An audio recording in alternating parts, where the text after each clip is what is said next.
Roma 10:17 biingon, ang pagtuo nagikan sa pagpamati sa mensahe, ang mensahe nagikan sa pagwali diha kang Kristo.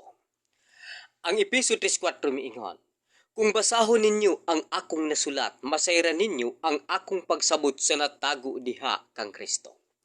Nabusa, ang Epeso 4:4 hangtod sa 5 miingon, maingon nga duna tay usa ka lawas ug usa ka espiritu nga alang niini kamo gipanawag, usa ka Ginoo, usa ka pagtuo, usa ka bautismo, usa ka Dios Amahan nga nagbuhat pinaagi sa tanan, naglihok pinaagi sa tanan, ibabaw sa tanan, ilalom sa tanan, nia sa tanan ug anaa sa tanan.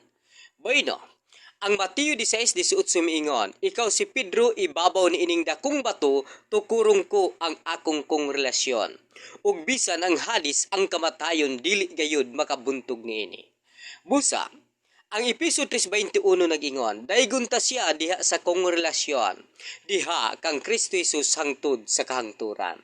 Nabusa, ang unang Timoteo 3:14-15 nag-ingon, gilauman ko nga sa dili madugay makaana ako diha kanimo.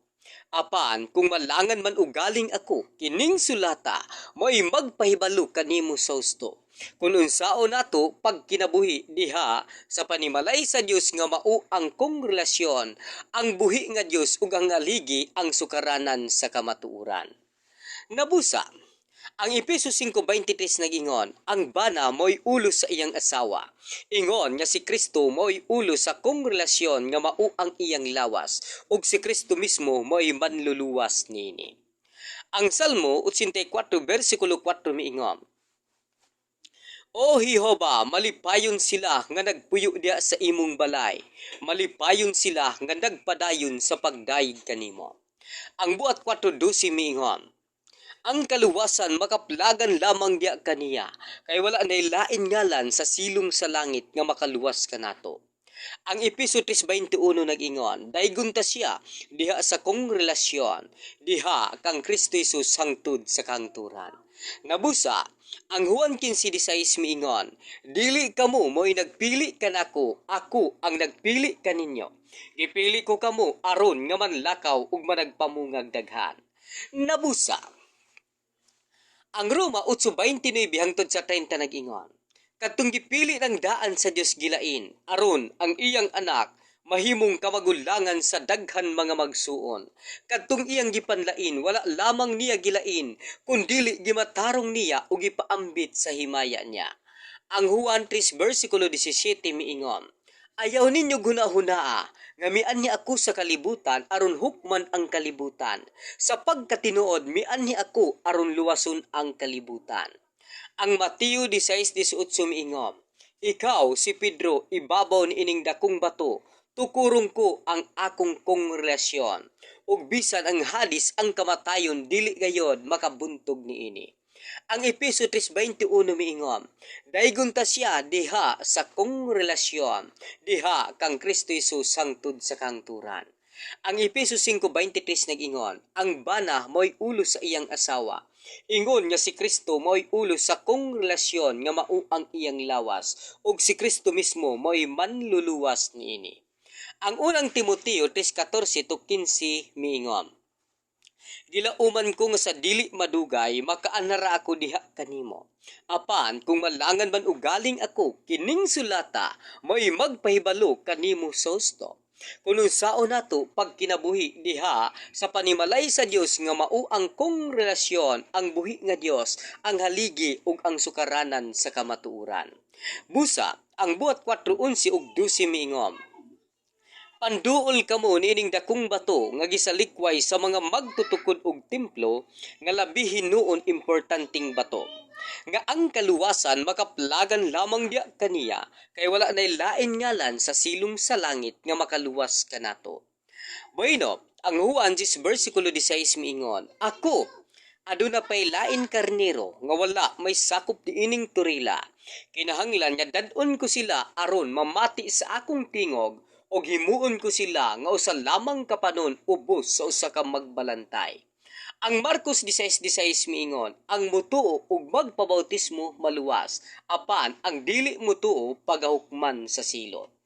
Ang unang Timoteo 3:15 miingon, kung malangan man ugaling ako kining sulata mo'y magpahibalo kanimo sa husto kung unsaon nato pagkinabuhi diha sa panimalay sa Dios nga mao ang kong relasyon, ang buhi nga Dios ug ang haligi ang sukaranan sa kamatuoran. Ang unang Timoteo 4 versikulo 1 hangtod sa 2 miingon, atubangan sa Dios ug ni Ginoong Hesukristo nga mao'y maghukom sa mga buhi ug sa mga patay, pinaagi sa pagpadayag sa iyang gingharian. Ako magsugo kanimo niining mga butanga. Isangyaw ang pulong ayaw paglangan sa paghimo niini sa maayo ug sa malisod nga panahon.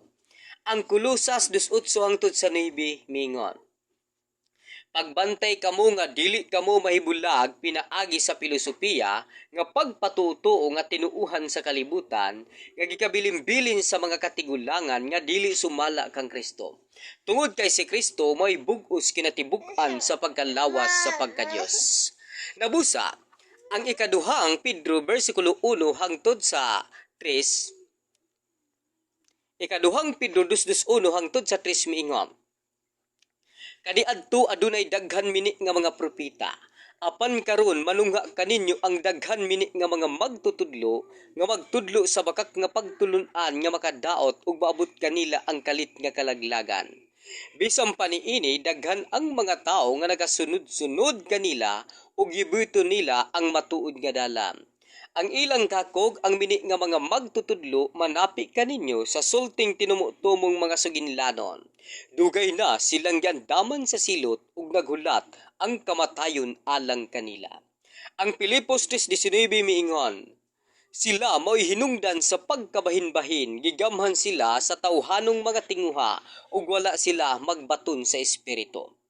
Nabusa ang Juan 4:24 nag-ingon, ang Dios mao ang espiritu, ug kinahanglan nga ang magasimba kaniya magasimba diha sa espiritu ug sa kamatuoran, kini sila may gusto sa amahan nga may magasimba kaniya.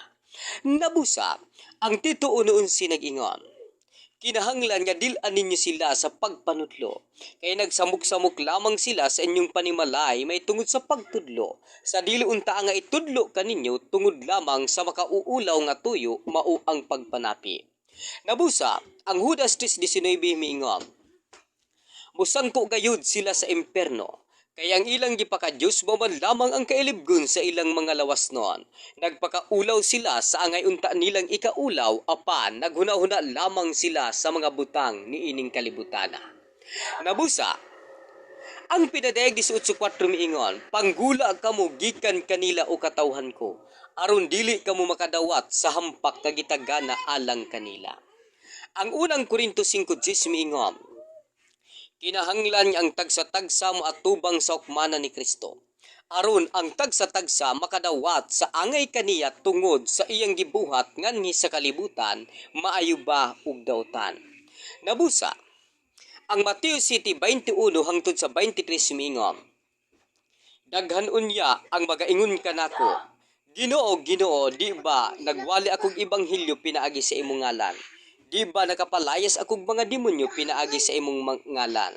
Di ba nakapangayo akong masakiton pinaagi sa imong ngalan? Ako magaingon gayud kanila, pahawa kamo wala ko makailak kaninyo, mamumuhat ug malapason. Bueno, ang Juan 8:12 miingon, ako ang kahayag sa kalibutan, kadtong magsunod ka nako dili maglakaw sa kangitngit, hinunua makabaton sa kahayag sa kinabuhi. Ang Juan 14:6 miingon, ako ang dalan, ang kamatuuran, ang kinabuhi. Walay makaadto sa amahan gawas kung pinaagi ka nako. Bueno, ang buhat 4:11 ug 12 nag-ingon, panduol kamo nining bato nga gisalikway sa mga magtutugod og templo nga labi hinuon importanteng bato. Nga ang kaluwasan makaplagan lamang diya kaniya kay wala nay lain ngalan sa silong sa langit nga makaluwas kanato. Ang unang Timoteo 3 versikulo 15 nag-ingon, Kung malangan man og galing ako kining sulata mo'y magpahibalo kanimo sa husto.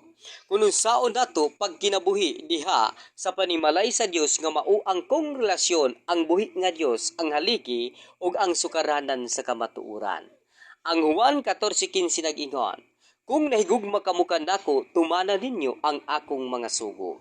Ang unang Juan 2:4 nag-ingon, kung adunay moingon nakaila ko niya, apan wala magtuman sa iyang mga sugo bakakon ang kamatuuran wala niining tawhana. Nabusa, ang Marcos 16:16 miingon ang mutuo ug magpabautismo maluwas apan ang dili mutuo pagahukman sa silot.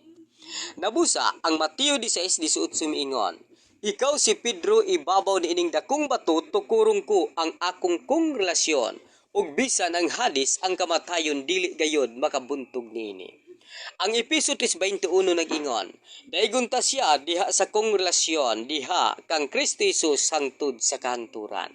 Bueno, ang Juan 10:16 miingon, ako aduna pay lain karniro nga wala may sakop niining turila.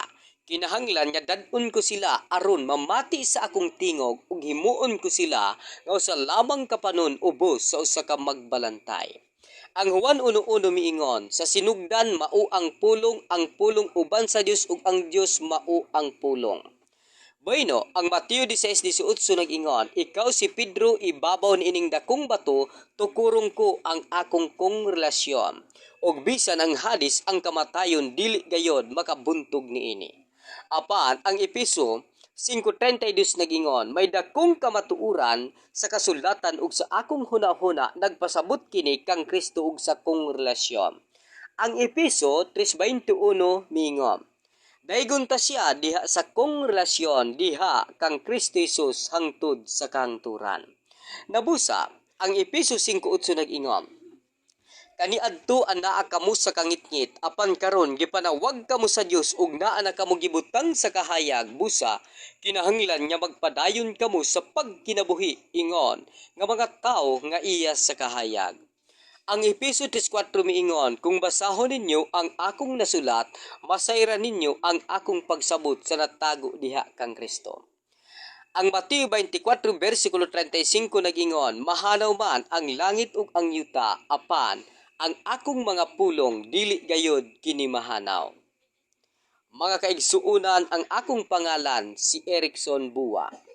Ang akong pangalan si Erickson Bua.